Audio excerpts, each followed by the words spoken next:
I've used this Craftsman YT4000 Riding Mower on this steep yard for the last 6 years or so, and I've had about enough of it.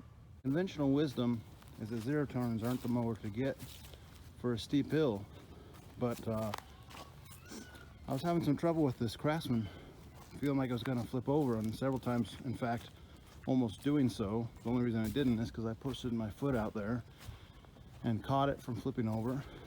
The trouble being, of course, you're in a compromised position at that point for your own safety.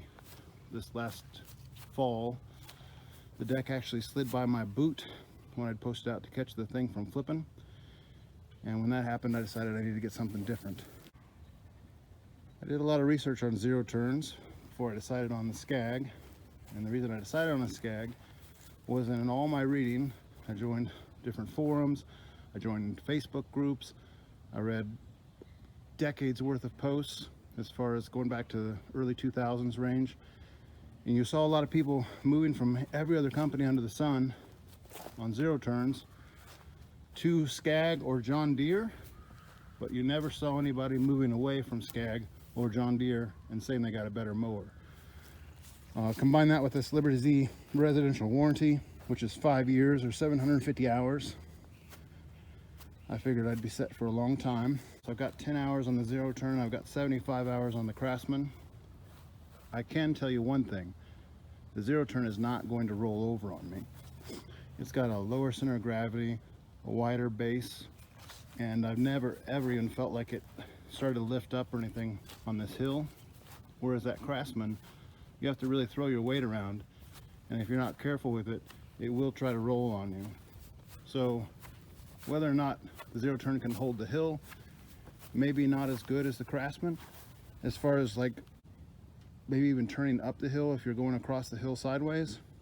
The Liberty Z, the zero turns in general, would have trouble doing that, but they're not going to flip. The seat height is a little higher on the Craftsman than the zero turn, but that's not the full story. The motor's up higher on the Craftsman for sure, so that weight is higher, and your center of gravity is elevated on the Craftsman significantly. The zero turn is never going to feel like it's going to flip over on this pitch of a yard, but that Craftsman, it's a battle.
Anyway, yeah, I'm real happy with the SCAG as is.